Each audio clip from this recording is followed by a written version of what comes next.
کہ عورتوں سے کہہ دیا جائے کہ وہ اپنی آنکھوں کو جھکا کر رکھیں، غض بصر کا مظاہرہ کریں، اور ساتھ ساتھ اپنی شرمگاہوں کی وہ حفاظت بھی کریں۔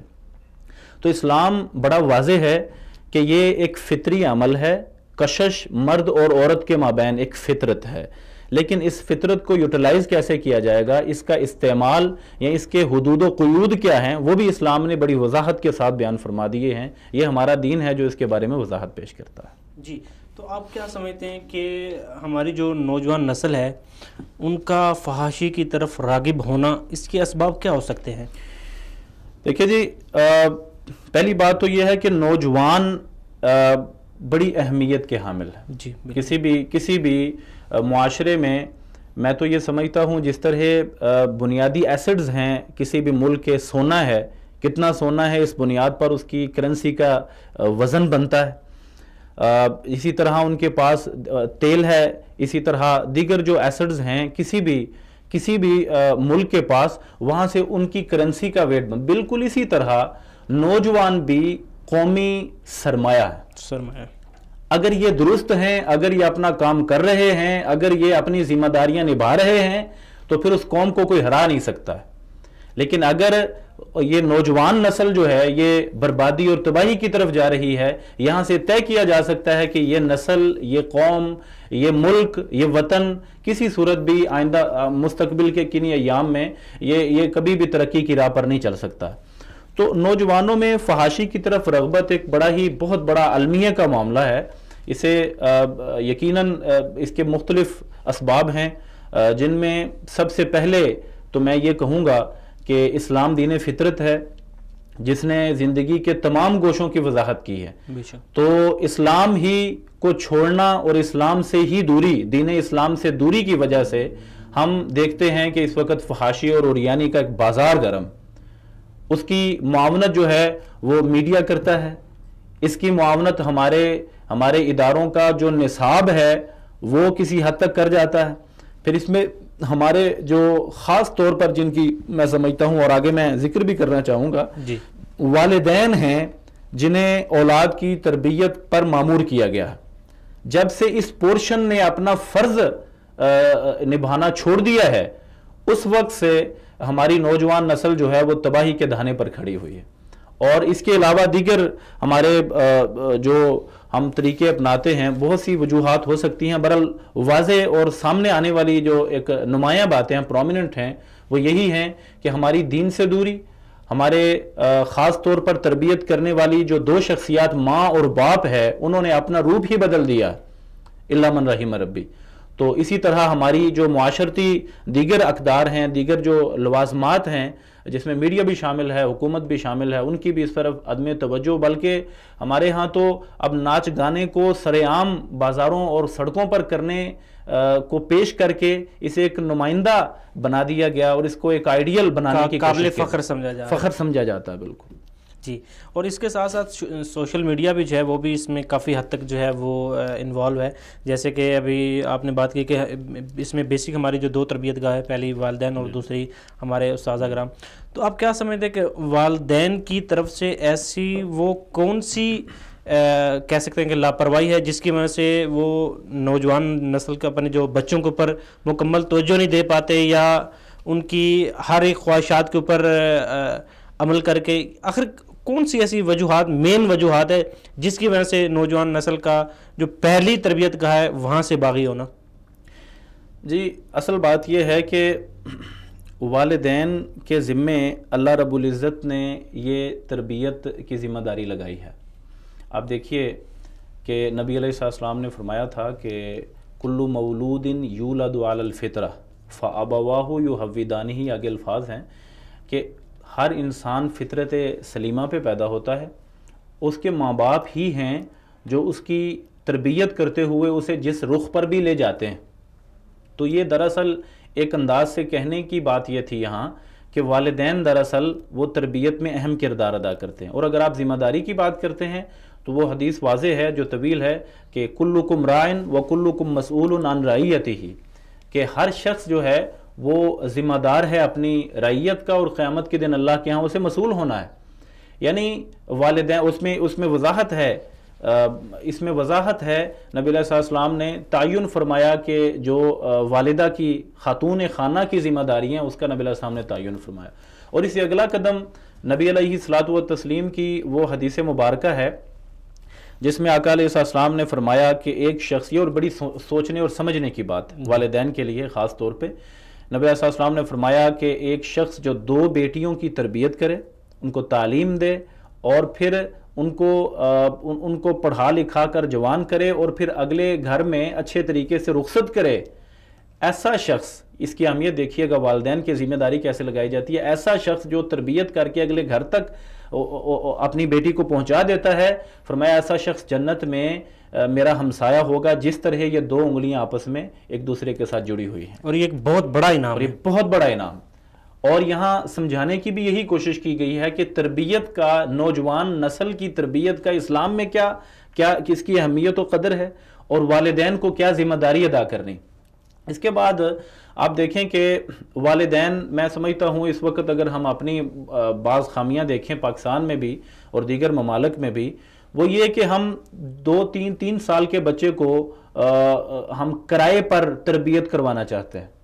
ہم اسکول میں بھیج دیتے ہیں جبکہ ہماری تعلیمات بنیادی کبھی ایسا نہیں کہتی. جو درد ماں کے دل میں ہے وہ کبھی بھی کسی استانی کے دل میں نہیں ہو سکتا. وہ کسی معلمہ، وہ جتنی خیر خواہ بھی ہے وہ اتنا درد نہیں ہو سکتا.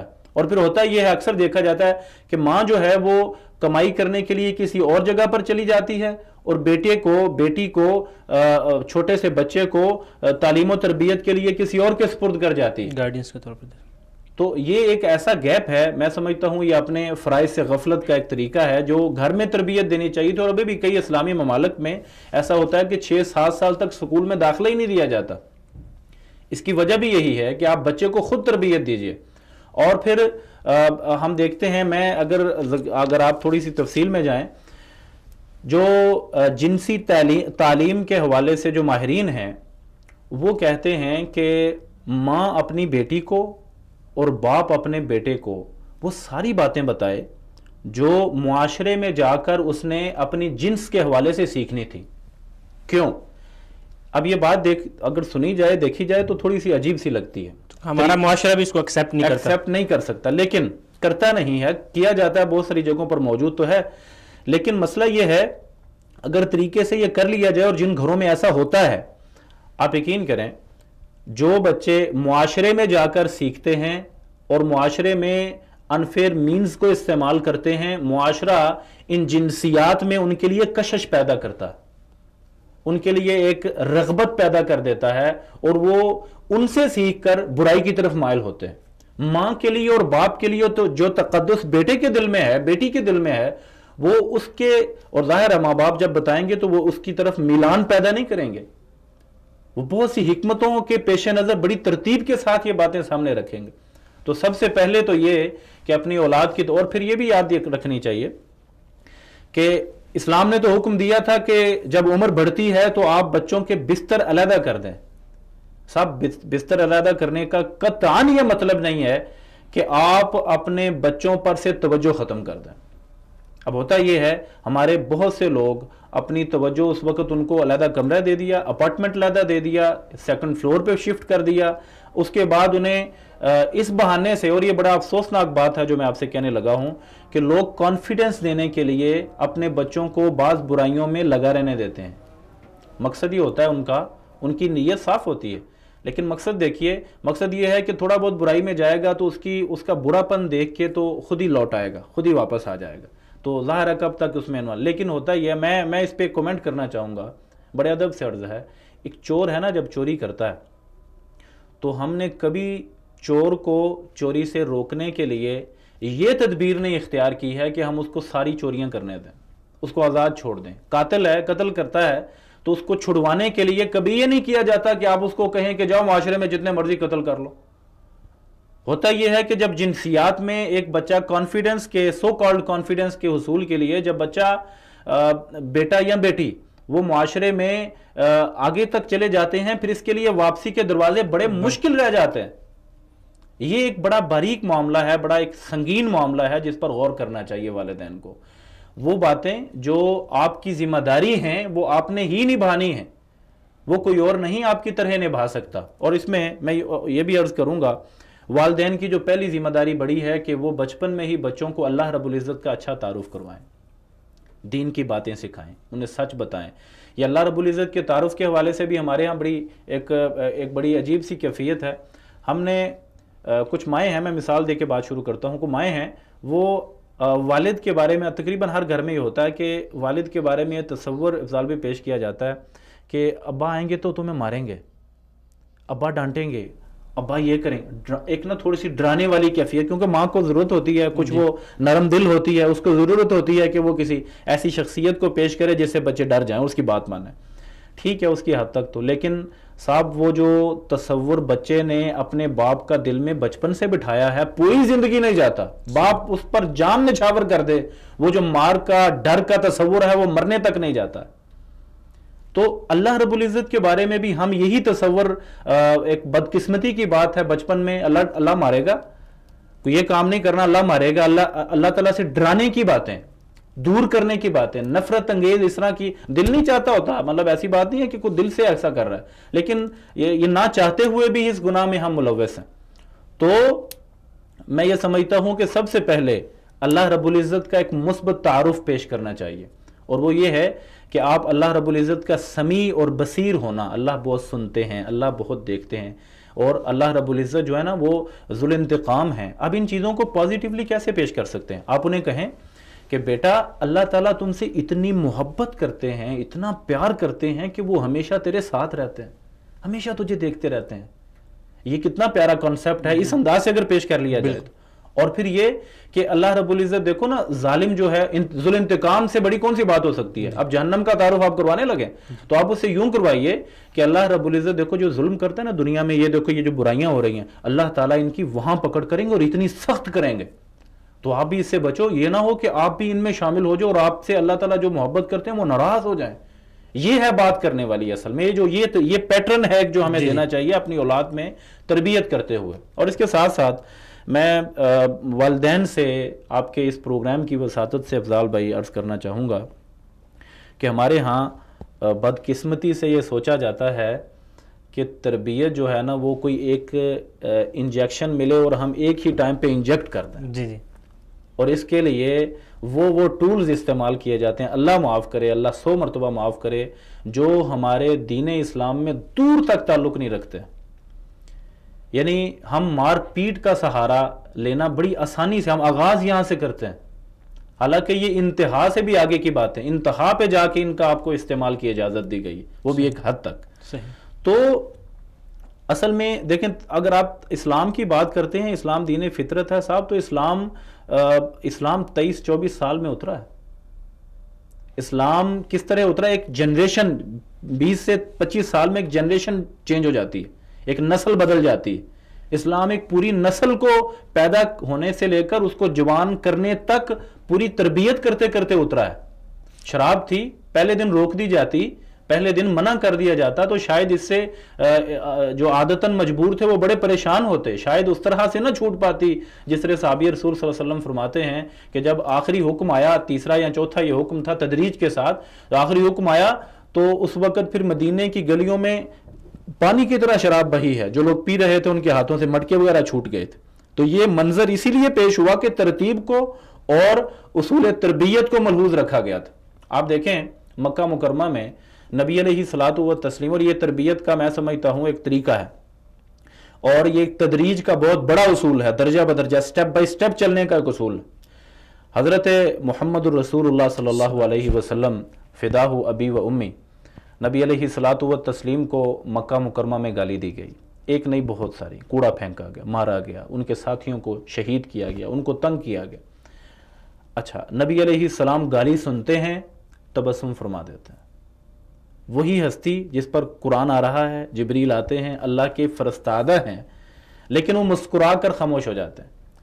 لیکن یہی ہستی جب مدینہ طیبہ میں آتی ہے تو ان کے لیے گالی تو دور کی بات ہے، کوئی اپنے شعروں میں ہلکی پھلکی اشارتاً ہجو بھی کہتا ہے تو حضرت محمد الرسول اللہ صلی اللہ علیہ وسلم وہی آقا علیہ الصلوۃ والتسلیم کی خاطر اس بندے کی گردن اس کے تن سے جدا کر دی جاتی ہے۔ یہ بھی ایک تدریج ہے، یہ بھی ایک سلسلہ۔ یہی حکم اگر وہاں ہوتا، اب 2 لمحوں کے لیے سوچئے کہ مکے کے یہ 70-80 مسلمان جوان اگر یہی حکم لے کر وہاں پر مکے میں کھڑے ہو جاتے تو یہ کس قسم کا ایک فساد بپا ہوتا، اور شاید یہ تھوڑے سے لوگ ان بہت سارے لوگوں کے سامنے بے بس ہو جاتے۔ اللہ رب العزت کی مدد اپنی جگہ، لیکن میں تدریج کی بات کر رہا۔ تو ہمیں اس ترتیب کو اپنی تربیتی زندگی میں لازماً ملحوظ رکھنا ہوگا، اور میں اس کے لیے عرض کروں بچپن سے تربیت کا آغاز کریں، بچپن سے تربیت کا آغاز کریں۔ اور وہ جب بچہ جوان ہوتا ہے، میں نے پہلے بھی عرض کیا کہ بستر جدا کرنے کا مطلب یہ نہیں ہے کہ آپ توجہ دینا چھوڑ دیں، اب توجہ زیادہ دینی ہوگی، اس لیے کہ اس کے جسمانی خد و خال میں تبدیلیاں آ رہی ہیں۔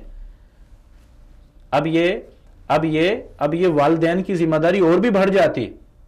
تو یہاں پر میں سمجھتا ہوں اس دور میں سب سے پہلے اپنے بیٹے اپنے بیٹی کے موبائل کا پاسورڈ آپ کو علم ہونا چاہیے، بحیثیت والد اور بحیثیت والدہ آپ کو علم ہونا چاہیے کہ اس کے دوست کون کون ہیں، اس کے دوست کس رجحان کے ہیں، اور میں تو یہاں تک کہنا چاہوں گا کہ آپ کی ایکسیس ہونی چاہیے ان دوستوں تک، آپ کو ان کے ساتھ فرینڈلی رہنا چاہیے، ان کو آپ انوائٹ بھی کر سکتے ہیں اپنے پاس۔ مقصد یہ ہے کہ آپ بالواسطہ بھی اپنے بچے کی سوچ پر اثر انداز ہو رہے ہوں۔ صحبت ایسی چیز ہے افضال بھائی، صحبت ایسی چیز ہے جو انسان کو چاہتے یا نہ چاہتے انسان بدل دیتی ہے، صحیح، انسان بدل دیتی ہے۔ شیخ سعدی رحمۃ اللہ علیہ نے ایک بڑا پیاری ایک حکایت ذکر کیا اپنے گلستان میں، فارسی کی حکایت ہے۔ وہ کہتے ہیں کہ مجھے ایک دوست نے تھوڑی سی خوشبودار مٹی دی، تو میں نے اس مٹی سے پوچھا، آپ زبان حال میں بات کرتے ہیں، کہتے میں نے مٹی سے پوچھا کہ اے مٹی تو عنبر ہے یا مشک ہے، کون سی خوشبو اعلیٰ مطلب بلند مقام، کون سی خوشبو، اتنی خوشبو آ رہی ہے تم سے؟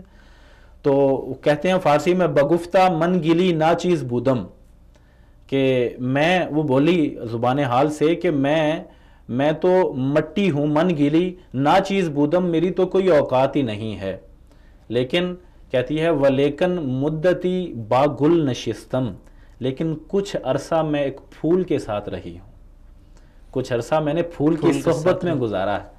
ٹھیک ہے، آگے کہتی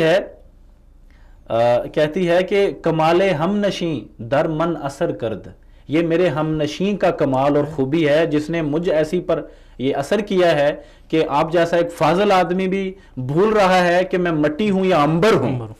صحیح بات۔ کہتے ہیں کمال ہم نشیں در من اثر کرد وگرنہ من ہما خاکم کے ہستم، میرے تو یہ ہم نشیں کا کمال ہے کہ میں یہاں تک پہنچ گئی ہوں، وگرنہ میں تو وہی مٹی ہوں جو لوگوں کے پاؤں تلے روندی جاتی تھی، میری کیا اوقات۔ تو اصل بات یہ ہے کہ صحبت صالح ترا صالح کنند، یہ جو نیک آدمی کی صحبت ہوتی ہے وہ انسان کو بھی نیک اور اچھا کر دیتی ہے، وہ صحبت طالع ترا طالع کنند۔ ایک جو برے آدمی کی صحبت ہے وہ انسان پر برا اثر ڈالتی۔ جی، برے آدمی کی جو صحبت ہے وہ آپ کو بے شک برا ہی کرتی ہے۔ ابھی ہم نے بات کی کہ جو برائی کے اسباب ہیں اس میں والدین کی کوتاہی جو ہے وہ کہاں کہاں کوتاہی ہے اور کہاں کہاں ان کو اپنا کردار ادا کرنا چاہیے۔ بیسیکلی جو پہلی تربیت کا کسی بھی نوجوان کا جو ایک کانفیڈنس ہوتا ہے وہ اسی تربیت سے جو ہے وہ شروع ہوتا ہے۔ اب ہم اس کو تھوڑا آگے چلتے ہیں کہ اب جب تعلیمی میدان میں اس کو دیکھا جائے تو وہاں پر بھی ہمارے کچھ استاذہ کرام کی جو ہے وہ آپ کہہ لیں کہ سستی کہہ لیں یا انتظامیہ کی سستی کہہ لیں، جس کی وجہ سے نظام تعلیم سے کافی سارے لوگوں کو جو ہے وہ اس چیز کو اچھا نہیں سمجھتے۔ لیکن میں سمجھتا ہوں کہ نظام تعلیم جیسا بھی ہو، ایک پیٹرن آپ کو ملا ہوا ہے، اس پیٹرن پہ چلتے ہوئے بھی آپ اچھائی کر سکتے ہیں، آپ اپنے معاشرے میں اچھا انسان پیدا کر سکتے ہیں۔ اگر آپ دیکھیں تو کافی عرصے میں ابھی تک ہمارے معاشرے میں ہمارے جو تعلیمی ادارے ہیں ان میں سے ابھی کوئی ایسا بندہ نہیں نکلا جس کو ہم ایک اچھا لیڈر کہہ سکیں، کوئی دوسرا علامہ اقبال نہیں نکلا، قائد اعظم جیسی کوئی شخصیت جو ہے وہ پیدا نہیں ہو سکی۔ آخر کچھ کوتاہی اور کچھ کمیاں اس فیلڈ میں ہمارے جو استاذہ کرام ہیں ان کی بھی ہے، جس کی وجہ سے ہماری نوجوان نسل جو ہے وہ اپنا جو کانفیڈنس ہے، اپنا جو ایک معیار ہے اس کو برقرار نہیں رکھ پا رہے۔ صاحب ایک مسلمان استاد کی ذمہ داری تھی کہ وہ طالب علم کو یہ بتاتا کہ تمہارا اللہ تمہارا رب کون ہے اور کیا کہتا ہے، وہ یہ سکھاتا کہ تمہاری ذمہ داریاں بحیثیت مسلمان کیا ہیں۔ وہ یہ سکھاتا کہ جھوٹ نہیں بولنا تو اس وجہ سے نہیں بولنا کہ آپ نے کل پیش بھی ہونا ہے اور آپ کی یہ فطری تقاضے ہیں جن کے مطابق آپ نے اس کو پورا کرتے ہوئے سچ ہی بولنا ہے، اچھا کرنا ہے، نیکی کی طرف راغب ہونا ہے، آپ نے ہمیشہ وعدے کی پاسداری کرنی ہے۔ یہ تربیت استاد نے دینی تھی۔ یہ جہاں والدین کی ایک ذمہ داری ہے گھر کی حد تک، اور جب طالب علم بن کر یہ استاد کے پاس آیا ہے، اب اس نے اس کے فکری رجحانات کو آگے اس کی نشو و نما کرنی ہے۔ لیکن افسوس سے کہتا ہوں، پھر وہی بات جو ہمارے گھروں کی حد تک تھی وہی باہر ہو گئی کہ جن اداروں پر بنا کرتے ہوئے ہم لوگوں نے گھروں سے تربیت چھوڑ دی ہوئی ہے، وہاں پر بھی اللہ ماشاء اللہ بہت سارے ادارے بھرے پڑے ہیں، پرائیویٹ خاص طور پر ادارے بھرے پڑے ہیں اس بات سے کہ بچوں کو سبق ہی اس شرط پہ یاد ہوتا ہے کہ بیٹا آپ یہ کر لو تو پھر ہم وہ فنکشن کریں گے۔ اس فنکشن کی لالچ میں اور اس غلط کارگزاری کی لالچ میں ہمارے طلبہ پڑھ رہے ہیں۔ اور اس میں ایک بہت اہم چیز ہمارے جو سازہ کرام ہے، بعض اوقات وہ لیکچر کے دوران جو ہے وہ گفتگو جو اس کا معیار اس طرح رکھتے ہیں ڈبل میننگ کا۔ اب دیکھیں یہ کچھ چیزیں ایسی ہوتی ہیں کہ جو آپ کو نفسیاتی طور پہ اس چیز کی طرف کھینچتی ہیں۔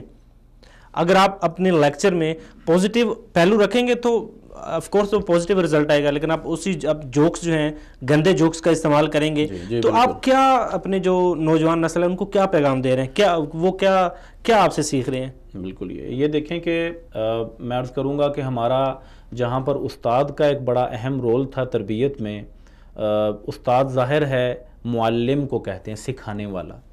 یہ جو رٹانے والا استاد نہیں ہوتا، آپ رٹ کسی بھی جگہ سے سکتے ہیں۔ میں آپ کو ایک نقطہ عرض کرتا ہوں، لائبریری کو کبھی عالم کوئی نہیں کہتا، اس کی ایک وجہ ہے، علم تو سارا وہاں پہ ہر نوع کا موجود ہے، عالم اس لیے کوئی نہیں کہتا کہ وہاں اس میں عمل کرنے کی صلاحیت نہیں۔ دیکھیے یہ جو رٹ لینا کوئی بنیادی طور پر خوبی نہیں ہے، خوبی یہ ہے کہ آپ نے تربیت کس قدر کی ہے۔ اور یہ پرانے تعلیمی نظامات میں آج سے کوئی 200 سال 100 سال پہلے تک تقریباً تمام نظامات میں ہمارے مسلمانوں کے بات شامل رہی ہے کہ ہم سال پورا ہونے پر کلاس نہیں بدلتے تھے، ہم معیار پورا ہونے پر کلاس بدلتے تھے۔ ہم نے ایک متعین کیا تھا کہ اس رتبے پر بچہ پہنچے گا تو پھر ہی اگلی کلاس میں اگلے سیشن میں جائے گا۔ ہمارے ائمہ حدیث جو ہیں ان کا بھی یہی رویہ، ان کا بھی یہی سلیقہ۔ کچھ لوگوں نے وہی علم جو ہے 2 سالوں میں سیکھ لیا، اور کچھ لوگوں نے وہی علم جو ہے وہ 8-8 10-10 سالوں میں سیکھا، ایک استاد کے پاس بیٹھ کر، ان کے پاس رہ کر۔ تو دراصل بات تو یہ تھی کہ علم ایک سکھانے کی چیز ہے، معلم کو معلم ہی بننا ہوگا، ٹیوٹر نہیں بننا ہوگا، محض ایک بتانے والا نہیں بننا ہوگا۔ تو ایک تو بات بڑی اہم یہ ہے، اور دوسری بات یہ ہے کہ جو ہمارا تعلیمی نصاب ہے، اگر جان کی اماں پاؤں، حقیقت بات یہ ہے کہ تقریباً تمام نصابات، کوئی بھی نصاب ایسا نہیں ہے کہ وہ کوئی بڑا دماغ اور بڑا ذہن پیدا کر سکے۔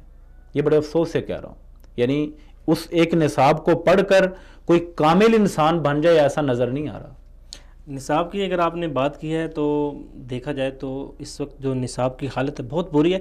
اب دیکھیں جس معاشرے میں جو بڑے بڑے فاتح گزرے ہیں، جو اسلام کے جن کو بڑی شخصیات ہیں، ان کو نکال کر ان کی جگہ وہی آپ جو ہے ایک لوکل قسم کے جو لوگ ہیں ان کو شامل کر رہے ہیں، تو اس کا معیار کیا ہوگا؟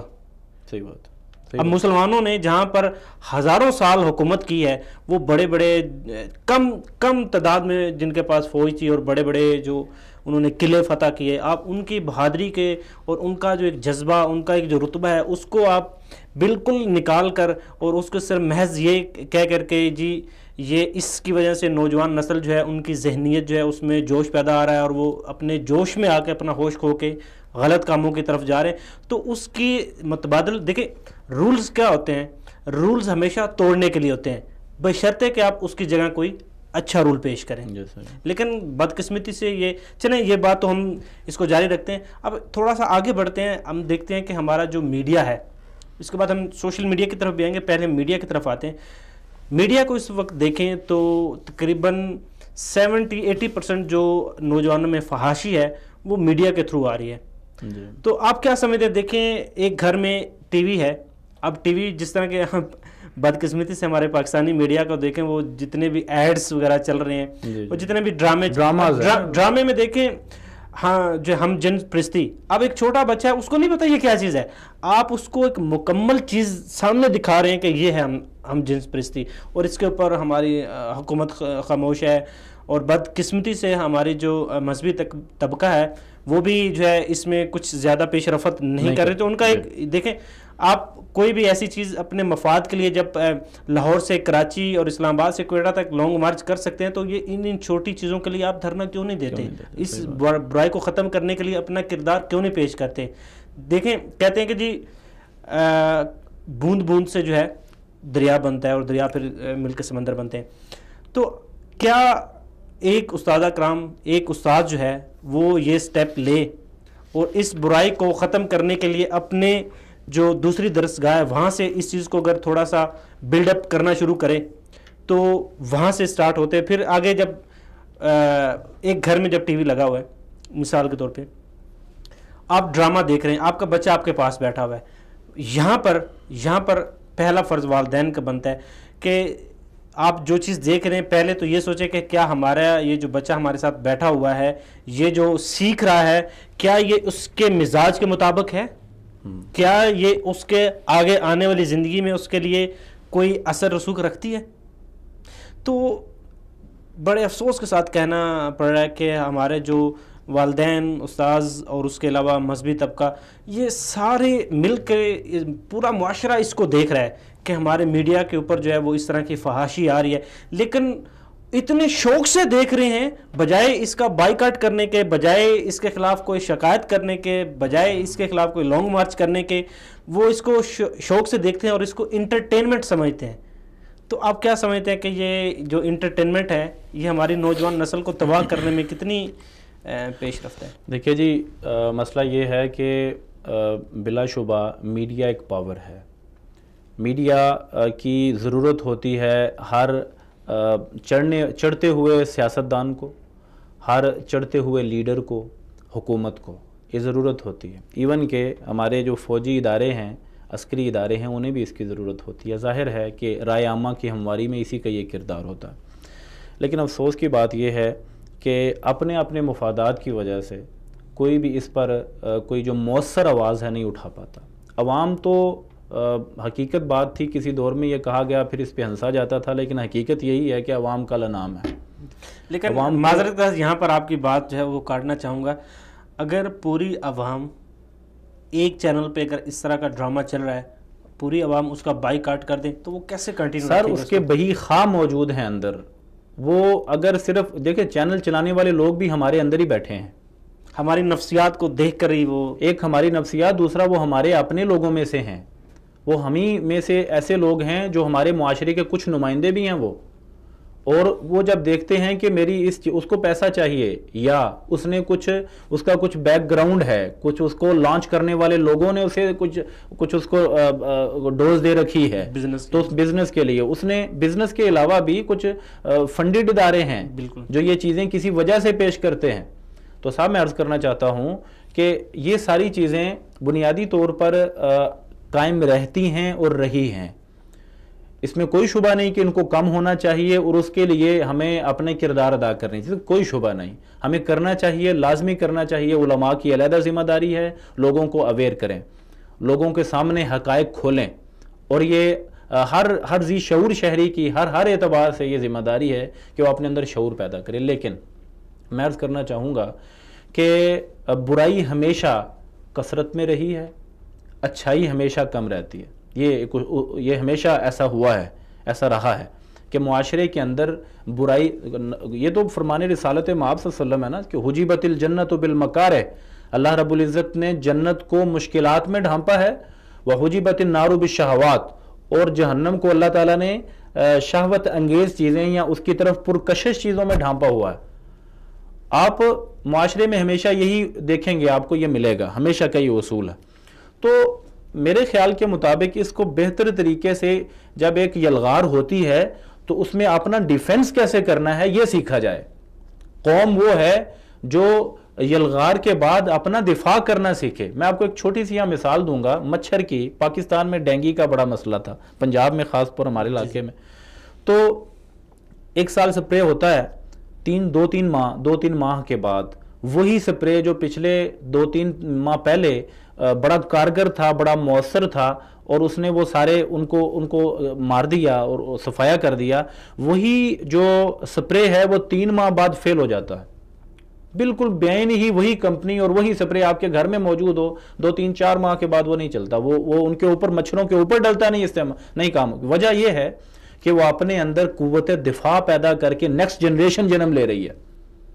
دیکھیں یہ ایک انتہائی ہلکا سا جانور ہے. قرآن مجید میں بھی اللہ رب العزت نے اس پرندے کے بارے میں, اس سیکٹ کے بارے میں بات کی ہے. آپ دیکھیں اس سے بھی سیکھنا چاہیے کہ ہمیں اپنی نیکسٹ جنریشن میں, ہماری جو نیکسٹ جنریشن ہے, ہم اپنی اس جنریشن میں اور پھر اگلے میں اس کے مطابق, پھر اس سے اگلے میں اس کے مطابق جو چیلنجز آتے ہیں قوت دفاع پیدا کریں. اور یہ تبھی ممکن ہوتی ہے صاحب, یہ تبھی ممکن ہوتی ہے جب فرائض ادا کرنے والے تمام لوگ اپنا فرض ادا کر رہے ہیں. معلم اور والدین جو بنیادی طور پر ذہن ساز لوگ ہیں, جنہوں نے فکر مرتب کرنی ہے, نظریہ چلانا ہے, انسان کے سافٹ ویئر کو ڈیولپ کرنا ہے, یہ لوگ سو جائیں گے تو پھر قوم اور معاشرے کا کوئی حال نہیں رہے گا. تو میڈیا تو واضح سی بات ہے جی, میڈیا کیا کر رہا ہے, آزادی کے نام پر عورت تک پہنچنے کی آزادی چاہتا ہے. اس نے جو گل کھلائے ہیں, آپ دیکھیے, میں بڑے ادب سے کہنے لگا ہوں کہ وہ اماں کہ جنہوں نے مرض الموت میں یہ وصیت کی تھی کہ میں محمد الرسول اللہ صلی اللہ علیہ وسلم کی بیٹی ہوں, تو میں نہیں چاہتی کہ مجھے میری وفات کے بعد بھی میرے جسم کے خد و خال کو کوئی دیکھے, میرا جنازہ رات کے اندھیرے میں اٹھایا جائے.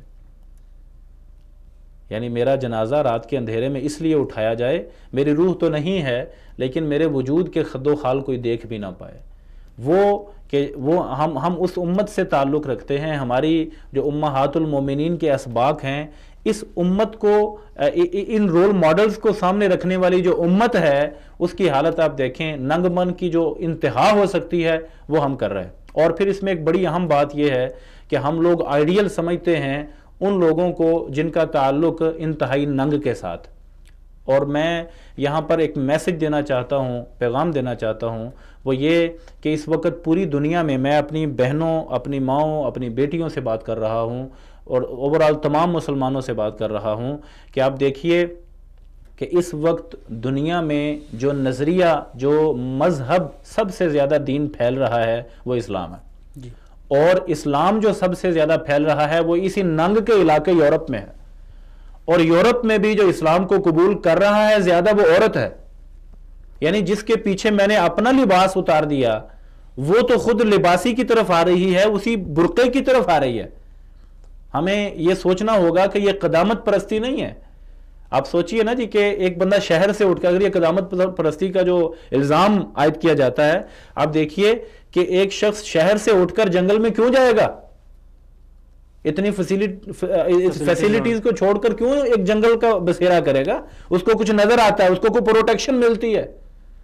اس وقت اللہ ماشاءاللہ آپ دیکھ لیجئے یورپ کا جو حال ہو گیا ہے, یعنی بے لباسی کی انتہا ہو گئی, لباس جسم پر بالکل نہیں رہا. اب ان کے اندر جو میں نے ابھی ابتدا میں آیا پڑھی ہے, وَجَعَلَ بَيْنَكُمْ مَوَدَّةً وَرَحْمَةً, جو باہمی رغبت کا اصول تھا وہ ختم ہوتا جا رہا.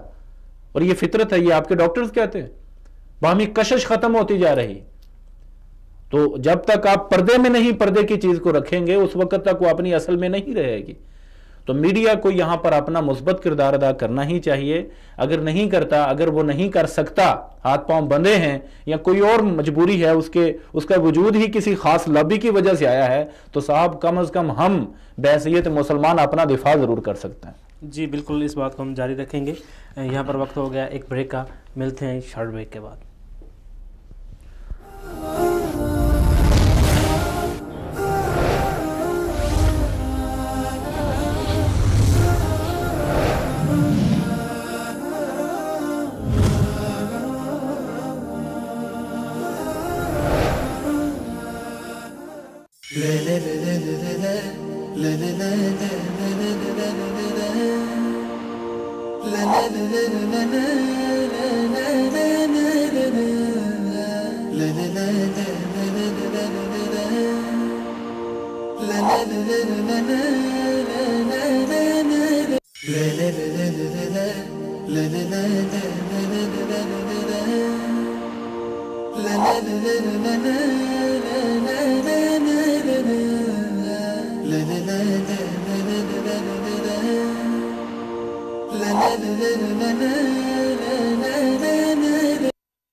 ماں باپ کی خدمت میں دل و جان لٹاؤ، قرآن کا فرمان ہے تم اس کو نبھاؤ۔ ماں باپ کی خدمت میں دل و جان لٹاؤ، قرآن کا فرمان ہے تم اس کو نبھاؤ۔ ماں باپ کی خدمت میں دل و جان لٹاؤ، قرآن کا فرمان ہے تم اس کو نبھاؤ۔ کرو ماں باپ کی خدمت تمہارے کام آئے گی، یہی خدمت تمہیں اللہ سے جنت دلائے گی۔ کرو ماں باپ کی خدمت تمہارے کام آئے گی، یہی خدمت تمہیں اللہ سے جنت دلائے گی، بڑھائے گی تمہاری عمر کے ایام خدمت، عطا ہوگی بفیض کبریا روزی میں بھی برکت۔ اللہ کی رحمت سایہ فگن ہوگی، مثل عمل قسمت جلوہ فگن ہوگی۔ یہ کشتی عمل کی ہے اسے پار لگاؤ، یہ کشتی عمل کی ہے اسے پار لگاؤ۔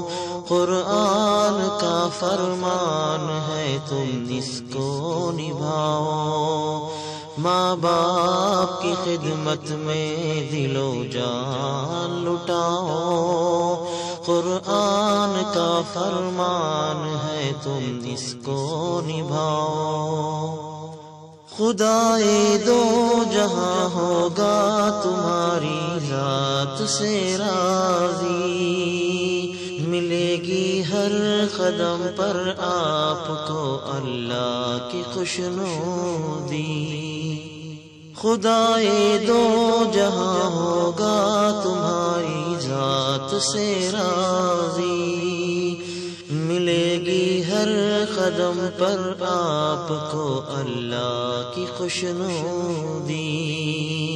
نگاہوں پر رہے قابو گناہوں سے سدا بچنا، فقط اعمال اپنا پاک پاکیزہ تمہیں رکھنا۔ مجروح مت کرنا گفتار سے ارماں، گالی نہ تم دینا ماں باپ کو انسان، دنیا بھی بناتے رہو عقبہ بھی بناؤ، دنیا بھی بناتے رہو عقبہ بھی بناؤ۔ قرآن کا فرمان ہے تم اس کو نبھاؤ۔ ماں باپ کی خدمت میں دل و جان لٹاؤ، قرآن کا فرمان ہے تم اس کو نبھاؤ۔ نہ بھولے سے کبھی ماں باپ کو تکلیف تم دینا، بڑھاپا دیکھ کے ماں باپ کا ہرگز نہ گھبرانا۔ نہ بھولے سے کبھی ماں باپ کو تکلیف تم دینا، بڑھاپا دیکھ کے ماں باپ کا ہرگز نہ گھبرانا، اگر کپڑے ہوئے میلے تو دھونا شوق سے ان کے، یہ موقع ہاتھ آئے تو غنیمت تو اسے سمجھے، ڈانٹیں اگر تم کو منہ سے نہ کچھ کہنا، سب تلخ باتوں کو چپ چاپ تم سہنا، ڈانٹیں اگر تم کو منہ سے نہ کچھ کہنا، سب تلخ باتوں کو چپ چاپ تم سہنا،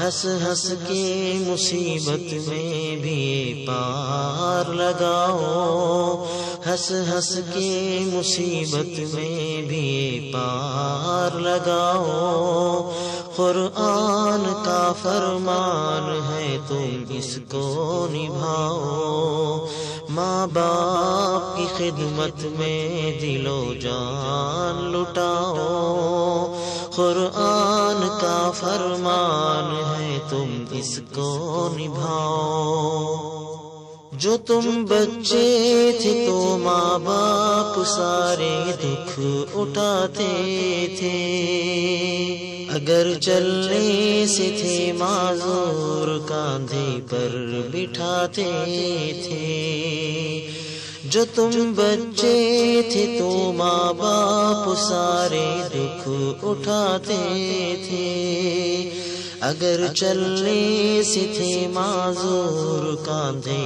پر بٹھاتے تھے، کبھی انگلی پکڑ کر راستہ تم کو چلاتے تھے، اٹھا کر گود میں اپنے کلیجے سے لگاتے تھے، پے ہم سلایا ہے تھپکی تمہیں دے کر، جھولا جھلایا ہے ماں باپ نے اکثر، جھولا جھلایا ہے ماں باپ نے اکثر، اب تم ہو جوان ان کے سبھی ناز اٹھاؤ، اب تم ہو جوان ان کے سبھی ناز اٹھاؤ، قرآن کا فرمان ہے تم اس کو نبھاؤ، ماں باپ کی خدمت میں دل و جان لٹاؤ، قرآن کا فرمان ہے تم اس کو نبھاؤ۔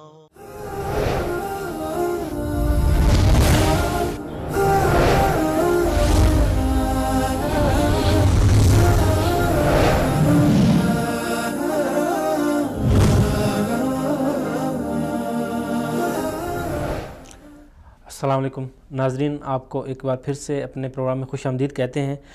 ناظرین، بریک سے جانے سے پہلے ہم بات کر رہے تھے کہ میڈیا کے جو اثرات ہیں جو ہماری نوجوان نسل کے اوپر پڑ رہے ہیں، جس کی وجہ سے مختلف بیماریوں میں مبتلا ہو رہے ہیں، ذہنی تناؤ میں شکار ہو رہے ہیں، اس کے علاوہ فحاشی جو ہے وہ بھی معاشرے میں بہت زیادہ آ رہی ہے۔ لیکن اس کے اب تھوڑا سا آگے چلتے ہیں تو سوشل میڈیا کی بات کریں۔ سوشل میڈیا دیکھا جائے جہاں اس نے دنیا کے جو فاصلے ہیں اس کو کم کیا ہے، رابطے کے نئے نئے جو ہے وہ ذریعے دیے ہیں، وہاں پر بھی جو ہے اگر دیکھا جائے تو ظاہر بات ہے ہر چیز کے دو پہلو ہوتے ہیں، ایک مثبت پہلو ہوتا ہے اور ایک منفی پہلو ہوتا ہے۔ تو آپ کیا سمجھتے ہیں کہ ہمارے معاشرے میں، اسپیشلی ہم پاکستان کی بات کریں تو پاکستانی معاشرے میں سوشل میڈیا کا جو استعمال ہے وہ منفی بہت زیادہ ہو رہا ہے، جس کی وجہ سے برائی جو ہے اس میں بہت زیادہ اضافہ ہو گیا؟ تو آپ کیا سمجھتے ہیں کہ یہ جو سوشل میڈیا ہے اس کی وجہ سے ہماری جو نوجوان کی زندگیوں کے اوپر اثرات ہیں وہ کیا مراتب ہوئے ہیں؟ جی بالکل، کمیونیکیشن کا ایک بہت بڑا ذریعہ ہے، لیکن میں آغاز میں عرض کرنا چاہوں گا کہ اس کا مقصد بنیادی تو یہ تھا کہ ہم دور کے لوگوں کو قریب کریں، لیکن بڑے افسوس سے کہتا ہوں کہ ہم قریب کے لوگوں کو دور کر بیٹھے ہیں۔ صحیح۔ گھر میں اگر 6 افراد موجود ہیں تو وہ بیرون ملک یا اندرون ملک رابطے میں تو ہیں، لیکن ان کا باہمی کوئی رابطہ نہیں ہے۔ میں یہاں پر پھر بات کرنا چاہوں گا اس بہت اہم مسئلے کی جو ہمارے ہاں ہماری ایک شان ہوتا تھا، ہمارے بر صغیر کی ایک شان ہوتا تھا، وہ تھا ہمارا خاندانی نظام۔ خاندانی نظام کیا ہے؟ باپ، ماں، بہن، بھائی، یہ ایک چھوٹا سا خاندان ہے۔ جب آپ کا کوئی ایک فرد، مثلا میں پہلے وضاحت کروں کہ باپ کی حیثیت تھی گھر میں ایک بہت بڑے گارڈین کی، وہ ہمارے ایک جملہ مشہور تھا، ہے بھی، وہ یہ کہ کھلانا سونا اور دیکھنا شیر کی آنکھ سے، یہ باپ کا اصل کردار تھا ہمارے ہاں، یہ کردار تھا۔ وہ گھر کے اندر بھی اور خاص طور پہ گھر سے باہر وہ ایک بہت شاندار گارڈین تھا۔ ماں مربیہ تھی، بیٹے کی بھی بیٹی کی بھی، اور اس میں وہ پورا تن من دھن وار دیتی تھی۔ وہ گھر کے کام کاج کے ساتھ ساتھ اپنی بیٹی کو جہاں سکھاتی تھی وہاں پر اس کو بہت ساری ایسی چیزیں جو لازم تھیں بتلایا کرتی تھی۔ پھر یہ کہ جو بھائی تھا وہ ایک چھتری تھا بہن کے لیے۔ جب یہ بڑے ہوتے ہیں، یہ اسکول جاتے ہیں، تعلیمی ادارے میں جاتے ہیں، اس سے بڑے ہوتے ہیں، اس سے بڑے ہوتے ہیں، تو بھائی جو ہے وہ ایک بہت شاندار پروٹیکٹر ہے، بڑا شاندار ایک محافظ ہے جو اس بہن کو ملا ہوا۔ اور جو بہن ہے وہ ایک دلاسا دینے والی، ایک معاونت کرنے والی، وہ ایک ہمت بڑھانے والی، وہ مرہم پٹی کرنے والی ایک ایسا سافٹ کارنر ہے کہ اس جیسا آپ کو دنیا میں بدل نہیں مل سکتا ہے۔ مسئلہ یہ پیدا ہوا کہ جب یہ ضرورتیں، مثلا باپ کی سی پروٹیکشن، باپ کی سی حفاظت اور باپ کے سے جو ذمہ داریاں تھیں، وہ ماں کی جو ایک ذمہ داری تھی گھر کے اندر موجود رہ کر تربیت کی، اور بہن کی جو ایک ہمدردی تھی اور ایک معاونت تھی، ایک محبت اور ایک شغف تھا بھائی کے ساتھ، اور بھائی کا جو اس کے ساتھ رویہ تھا، جب یہ چیزیں ایک گھر میں ہمیں نہیں ملتی، یہ چیزیں جب ہمیں ایک گھر میں نہیں ملتی تو پھر یہ چیزیں لینے کے لیے یہ انسانی فطرت کا تقاضا تھی، ہمدردی لینا، محبت پانا، پیچھے کسی کا ہاتھ ہونا، تعاون ہونا اور ساتھ چلنے کا عزم کرنا، یہ ساری چیزیں جو بھائیوں میں باہم ہوتی ہیں، تو یہ ساری چیزیں جب گھر سے نہیں ملی تو پھر معاشرے سے تلاش کرنا شروع کی۔ اور معاشرے میں جب تلاش کریں گے آپ محبت کو، یہ بنیادی وجہ بنی ہے ہمارے ہاں بے رہروی کے عام ہونے کی۔ جب وہ محبت کو تلاش کرے گا، جب وہ ہمدردیاں تلاش کرے، گھر میں تو اس کو ملنی نہیں ہے، کیونکہ گھر میں تو اس کو اب جو ایک طریقہ استعمال کیا گیا ہے، جو ہو رہا ہے، جو آپ نے بھی ذکر کیا سوشل میڈیا کا، یا یہ جو ٹیلی کمیونیکیشنز ہیں، یا جو ہمارے پیکیجز ہیں جس پہ ابھی ہم بات بھی کریں گے، تو ان ساری چیزوں نے، مطلب ایک بندہ اگر موبائل سے فارغ ہوا تو وہ ٹی وی دیکھتا ہے، صحیح، اور اگر ٹی وی سے فارغ ہوا تو اس کے یہاں سے اٹھ کر جانے کا وقت آ گیا ہے۔ تو اس نے جہاں پر فیملی سسٹم ختم کیا، اس کا لازمی نتیجہ یہ نکلا کہ ان فطری تقاضوں کو پورا کرنے کے لیے یہ بیٹا یا یہ بیٹی گھر سے باہر بھاگ گئے، اور پھر انہوں نے وہاں پر جو لیا، اب معاشرے کے ہاتھ چڑھ گیا ہے۔ اب وہ ہزاروں میں سے کوئی ایک آدھی ہوگا جو شاید بچ جائے، وگرنہ پھر جو چیزیں جب معاشرے نے، اس نے کچھ سیکھا بھی گھر سے نہیں، سکھانا بھی معاشرے نے ہے، پھر اس کو ملا بھی گھر سے کچھ نہیں، اور لینا بھی سب کچھ معاشرے سے ہے، تو پھر لامحالہ معاشرہ جہاں اپنی خوبیاں رکھتا ہے وہاں بہت ساری خامیاں رکھتا ہے، وہاں منفیات بہت ساری رکھتا ہے۔ یہ وجہ ہے ہماری بے رہروی کے عام ہونے کی بہت۔ اور اس میں ایک چھوٹی سی بات بھائی آپ کی بات سے پہلے عرض کر دوں، میں نے ایک کلپ دیکھا تھا، عرب خاتون تھیں کوئی، انہوں نے اس کی بڑی اچھی وضاحت کی کہ انہوں نے سوچتی ہیں کہ اماں ہیں وہ تو سوچتی ہیں کہ میں اپنے بچپن میں کتنے ہم اس گھر میں خوش رہتے تھے، وہ چھوٹی سی ہوتی ہیں، اس کے باپ، اس کا بھائی، اس کی ساری فیملی اچھلتے کودتے ہیں، بڑے خوش، ایک دوسرے کے ساتھ خوش گپیاں، جو ہمارا بھی فیملی سسٹم ہے تو جو کسی دور میں تھا۔ تو اب وہ کہتی ہے کہ جب میں بوڑھی ہو گئی ہوں، میرے پوتے پوتیاں، میرے نواسے نواسیاں، ہماری جو نسل ہے، یہ اس طرح کیوں نہیں کھیلتے کودتے؟ پھر وہ سوچتی ہے کہ کرتے کیا ہیں اس وقت؟ اس نے سوچا کہ یہ تو اپنے ہاتھوں میں موبائل لیے بیٹھے، فیس بک استعمال کر رہے ہیں، یہ تو کسی کے ساتھ فون پہ بات کر رہے ہیں اپنوں کے ساتھ، تو یہ سارا ایک جو اصل تصور تھا گھر کا وہ تو تباہ ہو گیا۔ اب وہ کرتی یہ ہے کہ اتنی بڑی ٹوکری لے کر دروازے پہ کھڑی ہو جاتی ہے، ایک دن انوائٹ کیا اس نے سب کو کہتی ہے اپنے موبائل اس میں ڈالو، وہ سب اس میں موبائل ڈالتے ہیں۔ اب یقین کیجئے، اور یہ آپ بھی کر کے دیکھیں، میں اپنے ویور سے کہوں گا کہ آپ بھی یہ کر کے دیکھیں، آپ کی وہی خوشیاں نہیں لوٹتی تو میں اس کا دیندار ہو جاؤں گا۔ اب یقین کیجئے وہی ماحول، وہی ڈسکشنز ہوں گی، وہی پیار اور محبت کا اظہار ہوگا اگر ایسا کر لیا جائے تو. اور وہی ہوا کہ اس نے اپنا ماضی دہراتا اپنی آنکھوں سے دہراتے ہوئے دیکھا کہ میرے سامنے بھی ہم بھی یوں کرتے تھے اور بچے بھی اسی طرح اچھل کود رہے ہیں. تو ہمیں یہ کرنا ہوگا کہ ان کی میں پہلے آپ جو عرض کیا کہ میں عرض کرتا ہوں کہ ہمیں انہیں لمٹس میں لینا ہوگا. جی چلیے ابھی جیسے کہ ہمارے پروگرام کا جو وقت ہے وہ بھی مختصر ہے، تو ابھی ہم آتے ہیں حل کی طرف. آپ کیا سمجھتے ہیں کہ ہمارے معاشرے میں یہ جو بڑھتی ہوئی فحاشی ہے اس کو ختم کرنے کے لیے کن کن افراد کو اپنا کردار ادا کرنا ہوگا؟ جی بھائی، سب سے پہلے تو میں عرض کروں گا کہ جو میں نے عرض کیا کہ والدین کی ایک ذمہ داری ہے. تو حل یہی ہے کہ والد اپنی جو اس کی اصل حیثیت ہے، اپنا جو اس کا اصل فرض ہے اسے سمجھے. بیٹی اگر اس کی گرفت سے باہر ہے اور بیٹا اگر اس کی گرفت سے، اس کی پہنچ سے، اس کی رسائی سے باہر ہے تو یہ ذمہ داری باپ کی ہے. یہ جو تھا کہ میں اپنی ذمہ دار خود ہوں یا میں اپنا ذمہ دار خود ہوں، شخصی آزادی کا جو ایک نعرہ ہے یہ بڑا افسوسناک اور بونڈا ہے. میں نے آغاز میں جو عرض کیا ہے نا کہ ایک نوجوان قومی ایسڈ ہے، قومی خزانہ ہے، اس کی وجہ سے قوم کے عروج اور زوال پر اثر پڑنا ہے.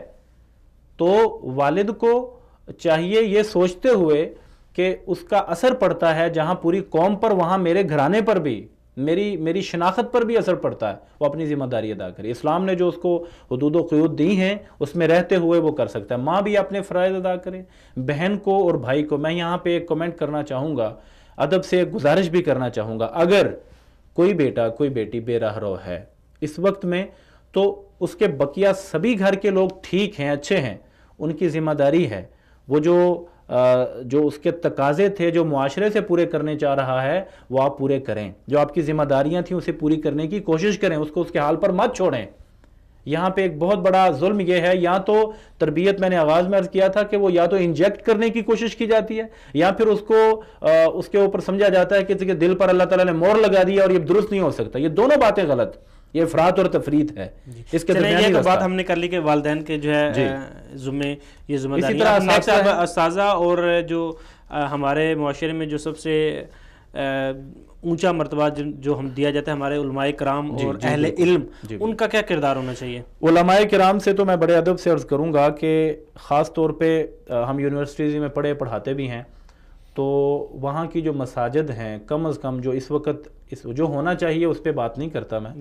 اللہ کرے ہو بہت کچھ ہو اور آپ کے پاس اختیارات ہوں، آپ جو کر سکتے ہیں کرنا چاہیے اور کریں گے بھی آپ. لیکن موجودہ وسائل میں آپ جہاں نوجوانوں کے قریب رہتے ہیں، ظاہر ہے آپ مسجد کی حد تک ہیں، آپ وہاں خطبہ دیتے ہیں، نماز پڑھاتے ہیں، تو دونوں حیثیتوں سے، خطیب کی حیثیت سے بھی، امامت کی حیثیت سے بھی آپ کو یہ چاہیے کہ آپ وہاں کے نوجوانوں کی تربیت کریں، ان کے لیے حلقے مرتب کریں، ان کے لیے آپ اسلامیات کے کچھ کورس ڈیزائن کریں. چھٹیاں آ رہی ہیں گرمیوں کی، مرتب کیا جا سکتا ہے.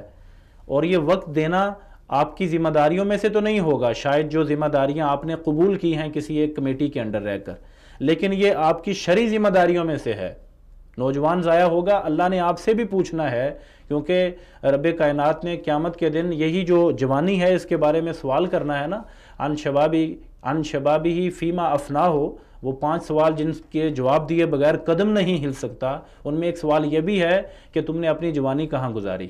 اور اگر وہ یہ کہہ دے کہ مجھے بتانے والا کوئی نہیں تھا تو ذمہ دار کی بات بنتی ہے. جی بالکل. اب آپ یہ بتائیں کہ اس میں ہماری جو حکومت ہے، حکومت کو ابھی کیا کرنا چاہیے اس برائی کو ختم کرنے کے لیے؟ دیکھیں جی، حکومت جو آپ نے ابھی تھوڑی دیر پہلے بات کی میڈیا کے حوالے سے، تو اس وقت تک بڑے پیمانے پر جرم نہیں ہوتا جب تک حکومتیں پشت پناہ نہ ہوں. حکومتیں اگر ان کو اپنے سیاسی مفادات ہوں، ان کو اپنے دیگر مفادات ہوں، تو پھر حکومتیں کبھی بھی ایسے کردار مثبت نہیں ادا کیا کرتی. لیکن ہم بہرحال پاکستانی شہری ہونے کے ناطے یہ آواز اٹھاتے بھی ہیں اور تقاضا بھی کرتے ہیں. اللہ تعالی ہمارے حکمرانوں کو اللہ سے دعا کرتے ہوئے کہ ہدایت دے کہ یہ اپنے فرائض کو ادا کرتے ہوئے سب سے پہلے جو میڈیا پر فحاشی کا ایک بہت بڑا سیلاب آیا ہوا ہے اس کے آگے روک تھام لگا. جی بالکل. پروفیسر عثمان خالد صاحب، آپ کا بھی بہت بہت شکریہ، آپ نے پروگرام میں شرکت کی. ناظرین، آخر پہ میں یہی کہنا چاہوں گا کہ اپنے معاشرے کو پاک اور صاف بنانے کے لیے ہم سب کی ذمہ داری ہے. اگر والدین ہیں تو والدین کی ذمہ داری ہے، استاذ ہیں استاذہ کی ذمہ داری ہے، علماء کرام کی ذمہ داری ہے، اور اس کے علاوہ سب سے بڑی جو ذمہ داری میں سمجھتا ہوں وہ نوجوانوں کی اپنی ذمہ داری ہے کہ نوجوانوں کو خود اس چیز کا احساس ہونا چاہیے کہ جو برائی ہے، برائی کبھی بھی آپ کو کامیابی کی طرف نہیں لے کے جاتی، بلکہ آپ ہمیشہ برائی میں رہ کر برے ہی انسان بنتے ہیں. کبھی آپ کا جو فیوچر ہے وہ برائٹ نہیں ہو سکتا. اور اس میں جو حکومت ہے ان کا بھی ایک بہت بڑا کردار ہونا چاہیے کہ حکومت کو چاہیے کہ اس طرح کی جو ویب سائٹس ہیں ان کو مکمل طور پر بلاکس کرنا چاہیے، اور اس میں کسی قسم کی کسی کو اجازت نہیں ہونی چاہیے. اور کمپنیز جو انٹرنیٹ کے دوسری کمپنیز ہیں ان کے اوپر بھی بین ہونا چاہیے کہ اس طرح کی جتنی بھی ویب سائٹس ہیں ان کو مکمل پراپر طور پہ ان کو بلاک کرنا چاہیے، اور جتنی بھی انٹرنیٹ کی ٹریفک ہے اس کے اوپر مکمل کنٹرول ہونا چاہیے. جی ناظرین، آپ کو ہمارا یہ پروگرام کیسا لگا؟ اپنی قیمتی راہ ہم تک ضرور پہنچائیں. ملتے ہیں اگلے پروگرام میں.